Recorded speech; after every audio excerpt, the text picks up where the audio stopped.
Hello बड़ी, this side Dilip Singh from DSA class Udaipur. तो बेटा आज से अपन स्टार्ट करेंगे एक पर्टिकुलर बिल्कुल फ्रेश चैप्टर। उस पर्टिकुलर चैप्टर का नाम है ऑर्गेनाइजिंग। बेटा क्या नाम है? ऑर्गेनाइजिंग। देखो बिजनेस स्टडीज की बात करते हैं तो फंक्शंस ऑफ मैनेजमेंट अपने चैप्टर नंबर फर्स्ट के अंदर देखा था, बहुत अच्छी तरीके से पढ़ा था। तो फंक्शंस ऑफ मैनेजमेंट कौन कौन से होते हैं? Planning, organizing, staffing, directing and controlling. Planning, organizing, staffing, directing and controlling पांच होते हैं। तो प्लानिंग अपन ने पूरा पढ़ लिया।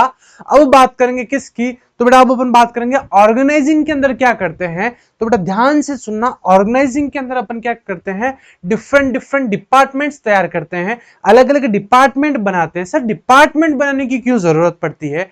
तो बेटा ध्यान रखना, किसी भी ऑर्गेनाइजेशन के अंदर मैं बात कर लूं, अगर डिपार्टमेंट ही नहीं होगा तो कह सकते हैं कि बहुत ज्यादा कंफ्यूजन क्रिएट हो जाएगा। कंफ्यूजन के साथ साथ में जो वर्किंग एक्सपीरियंस है या फिर जो वर्किंग टाइम ड्यूरेशन है वो भी डिले होगा। और ये सब चीजें अगर डिले होगी, कंफ्यूजन क्रिएट होगा किसी भी ऑर्गेनाइजेशन के अंदर, तो कहीं ना कहीं क्या आप इफिशिएंसी और इफेक्टिवनेस को टच कर सकते हैं क्या? सर बिल्कुल नहीं कर सकते हैं। यानी कि इन जनरली मैं बात करूं तो जो आपका जो गोल है, जो आपका विजन है, उस गोल और उस विजन तक आप नहीं पहुंच सकते हैं। ये बड़ा इन जनरल मीनिंग होता है किसका? आपका ऑर्गेनाइजिंग का। बेटा किसका होता है? ऑर्गेनाइजिंग का, है ना बेटा? चलिएगा, तो अब स्टार्ट करते हैं। पर ऑर्गेनाइजिंग इन जनरल मीनिंग क्या होता है ऑर्गेनाइजिंग का, वो अपन ने देख लिया। तो सबसे पहले बेसिक डेफिनेशन की बात करते हैं। तो बेसिक डेफिनेशन जो आपको स्क्रीन पर दिख रही है, इन जनरल वर्ड्स क्या बोल रखा है? In general word organizing, in general words, organizing refer to the arranging everything in orderly form and making most efficient use of resources। यानी कि ऑर्गेनाइजिंग का मतलब होता है कि ऑर्गेनाइजिंग के अंदर हर चीज को क्या करना, आपको सबसे पहले आपको हर चीज को क्या करना? अरेंज करना। क्या करना? हर चीज को अरेंज करना in orderly from and making most efficient use of resources. उस जो भी रिसोर्सेज है, जो भी मेन मटेरियल, एवरीथिंग ऑर्गेनाइजेशन के अंदर जितनी भी चीजें हैं उन सबको अगर प्रॉपर आप उनकी प्लेस पर रखोगे तो ज्यादा बेटर रहता है। देखो इसका सबसे बेस्ट एग्जांपल मैं हर ऑफलाइन क्लास हो या फिर ऑनलाइन क्लास हो, सब में यही एग्जांपल देता हूं कि मान लो कि आज आप किसी मेडिकल स्टोर पर जाते हैं। कहां जाते हैं बेटा? मेडिकल स्टोर पर आप जाते हैं और आपको बोला, आपने उनको बोला कि भाई एक पेन किलर चाहिए। क्या चाहिए बेटा? एक पेन किलर चाहिए। तो आपसे पूछेंगे कि किस एज ग्रुप के लिए चाहिए। ठीक है, कोई बच्चा है या फिर आप लोगों के लिए चाहिए या फिर पेरेंट्स के लिए, इस टाइप से आपसे पूछा जाता है। ठीक है, आप उसका रिप्लाई देते हैं। उसके बाद में सर, उसके बाद में वो क्या करता है? उस पर्टिकुलर डिपार्टमेंट के अंदर जाएगा। उस वो क्या करेगा? पर्टिकुलर उस डिपार्टमेंट के अंदर जाएगा, वहां से मेडिसिन लेगा और आपको दे देगा। ठीक है, अगर मान लो कि वहां पर अलग अलग बॉक्सेस नहीं बने होते, अगर प्रॉपर अलग अलग डिपार्टमेंट नहीं होते, तो फॉर एन एग्जांपल मान लो एक कंटेनर है या फिर एक बॉक्स है, उस बॉक्स के अंदर सब मेडिसिन होती, तो आपके जैसे चार पांच अलग अलग कस्टमर्स आते तो कितनी डिफिकल्टीज फेस करनी पड़ती उस कह सकते हैं उस मेडिसिन शॉप वाले को, क्योंकि ये कौन सी दवाई है उसको देखता, उसको देखता, उसको देखता, तो उसमें बहुत ज्यादा टाइम लगता। लेकिन वही डायरेक्ट उस डिपार्टमेंट के अंदर जाएगा, वहां से मेडिसिन लेगा, उठाएगा और आपको दे देगा। तो कहीं ना कहीं ये कि सबसे बड़ा बेनिफिट रहता है किसका? जब आप प्रॉपर डिपार्टमेंट बनाते हो किसी भी ऑर्गेनाइजेशन के अंदर। ठीक है, तो in general words organizing refer to the arranging everything in orderly from and making most efficient use of resources. ठीक है, इसके बाद में अपन बात करते हैं किसकी? डायरेक्ट इसमें प्रोसेस कैसे दे रखा है। ठीक है, फिर अपन बात करते हैं इंपॉर्टेंस की, बात करते हैं बेटा किसकी बात करते हैं? देन अपन बात करते हैं इंपॉर्टेंस की। ठीक है, तो इंपॉर्टेंस ऑफ ऑर्गेनाइजिंग की बात करते हैं, तो कुछ इंपॉर्टेंस आपको दिख रही है। तो फर्स्ट इंपॉर्टेंस की बात करते हैं बेनिफिट्स ऑफ स्पेशलाइजेशन। सर जब आप प्रॉपर डिपार्टमेंटलाइजेशन करोगे आपके ऑर्गेनाइजेशन के अंदर, जब आप प्रॉपर डिपार्टमेंट्स बनाओगे, मैन मटेरियल एवरीथिंग को अगर आपके ऑर्गेनाइजेशन के अंदर सिस्टमेटिक एक प्लेस दोगे, तो कहीं ना कहीं क्या आएगा आपके ऑर्गेनाइजेशन के अंदर? आएगा स्पेशलाइजेशन आएगा। बेटा क्या आएगा आपके उस ऑर्गेनाइजेशन के अंदर? क्या आएगा? स्पेशलाइजेशन। भाई बात सीधी सी है ना। फॉर एग्जाम्पल मान लो आज जैसे आप जिस इंस्टीट्यूट में आप आपकी पढ़ाई कर रहे हो, विद से हो सकता है कि वो एसआईपी प्रोग्राम हो या फिर नॉर्मल स्कूल हो सकता है। ठीक है, जैसे फॉर एग्जांपल आज मान लेते हैं आज कोई एक पीटीएम है, तो आपके पेरेंट्स या फिर आपके जो गार्जियंस है वो कहां पर मिलने आएंगे?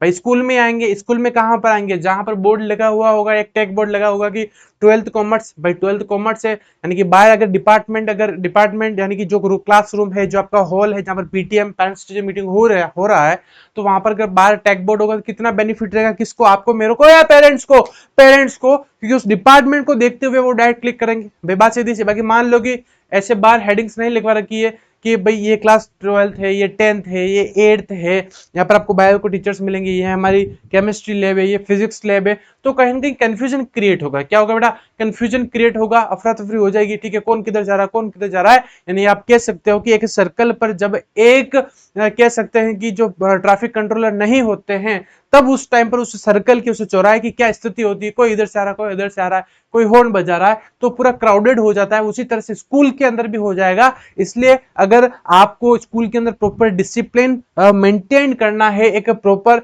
हायरार्किकल बताना है, प्रॉपर लेवल्स बतानी है आपको, तो कहीं ना कहीं आपको अलग अलग डिपार्टमेंट बनाना पड़ेगा कि ये प्रिंसिपल रूम है, ये हमारी केमिकल लैब है, ये हमारा स्मार्ट रूम है, ये हमारी कह सकते हैं कि स्पोर्ट्स रूम है, ये हमारे असेंबली हॉल है। तो हर जगह क्या लगाते हैं अपन, टैक्स लगाते हैं, क्या लगाते हैं, अलग अलग टैक्स लगाते हैं, ठीक है। तो ये क्या है, बेनिफिट्स ऑफ स्पेशलाइजेशन। जब आप प्रॉपर टैक्स लगाएंगे, तो कहीं टैक्स टैग लगाएंगे तो कहीं स्पेशलाइजेशन आएगा, ठीक है। Due to the division of work, due to division of work each individual is specialized in his work, ठीक है। यानी कि कहीं ना कहीं आज आपको पता है कि आज आपको इकोनॉमिक्स और बिजनेस किससे पढ़नी है, आपको पता है कि अकाउंट्स कहाँ से पढ़नी है, इको कहाँ से पढ़नी है, ठीक है, इंडियन इकोनॉमी कहाँ से पढ़नी है, ठीक है। देन आफ्टर इंग्लिश कहाँ से पढ़नी, हिंदी को कितना टाइम देना है, सीएसईईटी वाले हैं, फाउंडेशन वाले हैं, उनको पता है कि हमको कैसा पढ़ना है, क्या क्या पढ़ना है, ठीक है। तो हर एक इंडिविजुअल को अपना काम बताया, अपना वर्क बताया, तो वो उसी हिसाब से काम करेगा। तो उसी हिसाब से जब वो काम करेगा तो कहीं ना कहीं आपका क्या आ जाएगा बेटा, स्पेशलाइजेशन आ जाएगा। क्या आ जाएगा बेटा,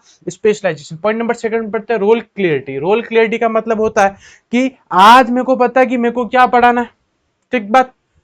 आज से 2 मंथ पहले मेरे को पता था कि मेरे को ये चीज कंप्लीट करनी है, ठीक है।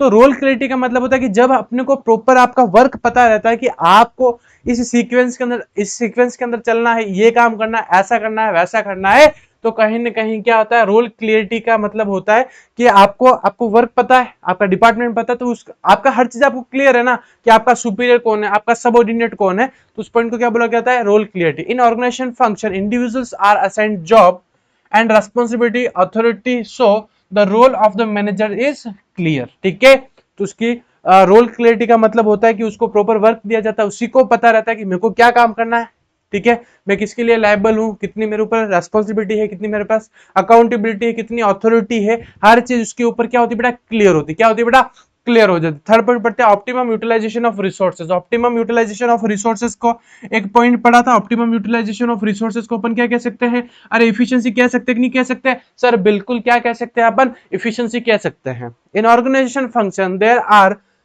very chances of duplication of work. Every individual is specialized in the work, hence resources are utilized carefully without wastage, ठीक है। यानी कि ऑप्टिमम यूटिलाइजेशन ऑफ रिसोर्सेज का मतलब होता है, in organisation function there is a very few chances of duplication of work. Every individual is specialized in the work, hence resources are utilized carefully without wastage. आपको जब आपका department पता है, आपको क्या काम करना है, किसके लिए आप लायबल हो, हर चीज आपको सिस्टमेटिक वे के अंदर जब पता होगी, तो क्या कोई भी आपके रिसोर्सेज का वेस्ट करेंगे क्या, सर बिल्कुल नहीं करेंगे, ठीक है। अभी आपको पता है कि हमको 12th के ऊपर ही फोकस करना है, हमको फाउंडेशन के ऊपर ही फोकस करना है, हमको इस कॉम्पिटिटिव एग्जाम के लिए ही फोकस करना है, तो आपका आज टारगेट क्लियर है, ठीक है।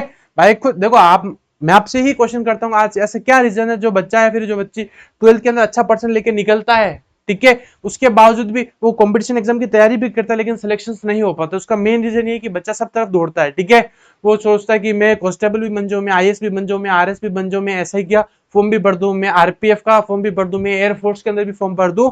तो उसके ये सब वो सब चीजें वो अगर हाथ में रखता है, सब लड्डू हाथ में रखेंगे अपन, तो लड्डू एक भी हाथ में नहीं रहता है। लेकिन एक इंडिविजुअल जो एक ही पॉइंट पर टारगेट करता है, उसका विजन, उसका माइंडसेट, हर चीज उसकी क्लियर है, तो कहीं ना कहीं वो क्या करता है, उसका टारगेट क्लियर हो जाता है।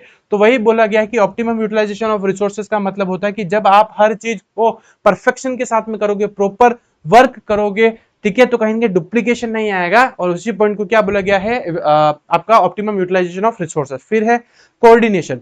कोऑर्डिनेशन का क्या मतलब होता है, सबको मिलजुल कर साथ में काम करना, हर डिपार्टमेंट को, जैसे प्रोडक्शन डिपार्टमेंट है मार्केटिंग से लिंक करेगा, रॉ मटेरियल से लिंक करेगा, फाइनेंस से लिंक करेगा, ठीक है। तो सबको जब आपको पास में प्रॉपर डिपार्टमेंट है, सब लोग अगर रिसोर्सेज का वेस्ट नहीं कर रहे हैं, स्पेशलाइजेशन आ रही है ऑर्गेनाइजेशन के अंदर, तो कहेंगे कोऑर्डिनेशन बैठ रहा है, ठीक है। कोऑर्डिनेशन बैठ रहा है तो कहेंगे ये अच्छी बात है, किसके लिए, आपके लिए, मेरे लिए, ऑर्गेनाइजेशन के लिए। तो ऑर्गेनाइजेशन के लिए, in an organization every department is linked with other department, hence member of each department coordinate with others, ठीक है। सीधी सी बात है, ऑर्गेनाइजेशन के अंदर एक डिपार्टमेंट कहीं ना कहीं दूसरे डिपार्टमेंट से क्या करता है, लिंक करता है, ठीक है। जैसे भाई प्रोडक्शन डिपार्टमेंट है, वो लिंक किससे करेगा, रॉ मटेरियल डिपार्टमेंट से, और रॉ मटेरियल डिपार्टमेंट किससे लिंक करेगा, फाइनेंस डिपार्टमेंट से। भाई पैसा आएगा तब, भाई रॉ मटेरियल वाला सामान कब खरीदेगा, जब पैसा उसके हाथ में आएगा।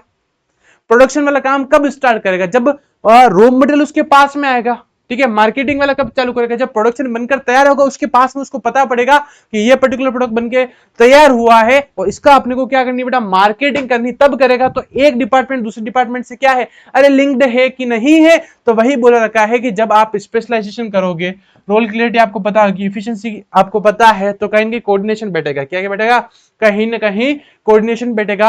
And the next point it is a growth and expansion, ठीक है। जब आप स्पेशलाइजेशन पता है, आपको आपका वर्क पता है, आपको लेवल पता है आपका, ठीक है, आप इफिशिएंसी के साथ में काम कर रहे हो, कोऑर्डिनेशन के साथ में काम कर रहे हो, तो कहीं ना कहीं क्या होगा, ग्रोथ एंड एक्सपांशन भी कह सकते हैं, फिर एक्सपांशन एंड ग्रोथ भी कह सकते हैं। With optimum utilization of resources and proper expansion, work can easily meet the challenges and expand their business, ठीक है। हो सकता है कि अगर आपकी प्रॉपर डिपार्टमेंटलाइजेशन है, आप ऑर्गेनाइजेशन के अंदर प्रॉपर वर्क कर रहे हो, ठीक है, कोई भी डुप्लीकेशन नहीं हो रहा, तो उस केस में अपन कह सकते हैं कि आप क्या होगे, ग्रोथ करोगे। हो सकता है कि आज आप एक पर्टिकुलर प्रोडक्ट के अंदर डील कर रहे हो, लेकिन आने वाले टाइम पर आप एक नहीं, दो नहीं, बल्कि तीन तीन, चार चार, पांच पांच प्रोडक्ट्स के अंदर भी डील कर सकते हो, तो उसको बोला जाता है ग्रोथ एंड एक्सपांशन। और कह सकते हैं कि नंबर ऑफ ब्रांचेस बढ़ा सकते हैं, ठीक है, इसको क्या कहा गया है, एक्सपांशन, ठीक है।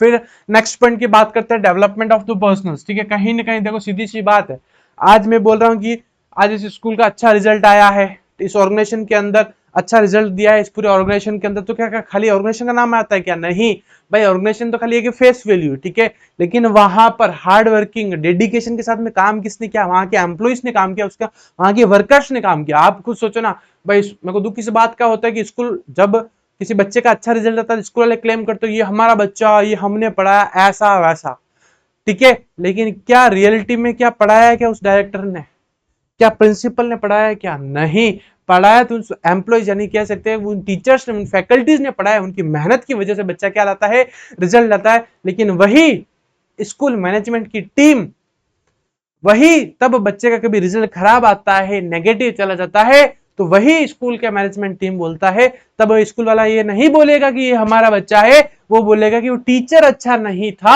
इसकी वजह से इस बच्चे का रिजल्ट अच्छा नहीं आया है। तो दुख मुझे इन टीचर्स का होता है कि अब क्या किया जाए, ठीक है। तो डेवलपमेंट ऑफ पर्संस का मतलब होता है कि ऑर्गेनाइजेशन के अंदर ऑर्गेनाइजेशन का नाम बढ़ रहा है, तो कहीं ना कहीं आप भी उस ऑर्गेनाइजेशन का पार्ट है, तो कहीं ना कहीं आपका भी नाम बूस्ट होगा, ठीक है। तो डेवलपमेंट ऑफ पर्सनल पढ़ लेते हैं एक बार। Organisation stimulate the creativity among the managers, effective delegation allows the managers to reduce their workload by assigning routine jobs to their subordinates, ठीक है। आज आपको हर चीज अगर आपको पता है कि ये काम करना, ऐसा करना, वैसा करना है, तो कहीं ना कहीं सर क्या आएगा, कहीं ना कहीं आपका आपका भी डेवलपमेंट होगा, और आपका डेवलपमेंट हो रहा है तो ये अच्छी चीज है आप लोगों के लिए। फिर है इफेक्टिव एडमिनिस्ट्रेशन, क्या है बेटा, effective administration. Organization provide a clear description of job and related duties, this help to reduce confusion and duplication of work भी बोल सकते हैं यहाँ पे, duplication, clarity in working relationship, enable proper executive of work. Effective administration का क्या मतलब होता है, तो इफेक्टिव एडमिनिस्ट्रेशन का मतलब होता है कि आपको आज हर चीज पता है, आपके ऑर्गेनाइजेशन के अंदर रूल्स रेगुलेशंस पता है, आपका पेमेंट स्केल क्या है वो आपको पता है, किस डेट को पैसा आएगा, इस वे के अंदर पैसा आएगा, पीएफ का अमाउंट इतना कटेगा, ये अमाउंट इतना कटेगा, या फिर डायरेक्ट सैलरी आपके पास में आ रही है, अलग रेम्युनरेशन की आपको क्या इंटेंसिव्स मिल रहे हैं, यानी कि हर चीज आपके ऑर्गेनाइजेशन की एडमिनिस्ट्रेशन की हर चीज आपको क्लियर होगी, उसको क्या बोला गया है, आपका इफेक्टिव एडमिनिस्ट्रेशन। क्या बोला गया बेटा, इफेक्टिव एडमिनिस्ट्रेशन, ठीक है। तो आई होप कि आज के इस वीडियो लेक्चर के अंदर अपन ने क्या क्या देखा, तो आज ऑर्गेनाइजिंग के अंदर अपन ने सबसे पहले इसकी मीनिंग की बात की थी सर, किसकी बात की थी सर? एक मीनिंग की बात की थी। मीनिंग के बाद में सर हमने क्या देखा? मीनिंग के बाद में हमने इंपॉर्टेंस देखी। क्या देखी बेटा? इंपॉर्टेंस देखी। तो कितनी इंपॉर्टेंस के पॉइंट है? तो सबसे पहले था सर, फर्स्ट पॉइंट क्या था? तो सर फर्स्ट पॉइंट था क्या? Benefit of specialization, role clarity, optimum utilization of resources, coordination. Coordination के बाद में क्या था? Expansion and growth, developments of personal और इफेक्टिव एडमिनिस्ट्रेशन। आई होप कि यहां तक आपको अच्छे से समझ में आ गया होगा। और अगर किसी भी पॉइंट में अगर आपको कुछ भी इश्यू हो तो कुछ नहीं करना, ज्यादा घबराने की जरूरत नहीं है।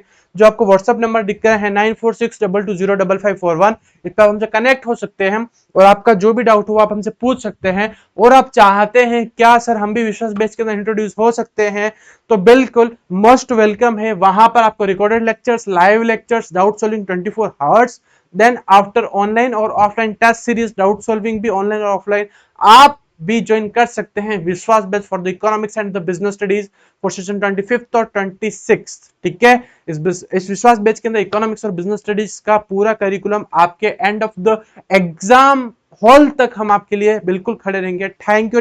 Team DS.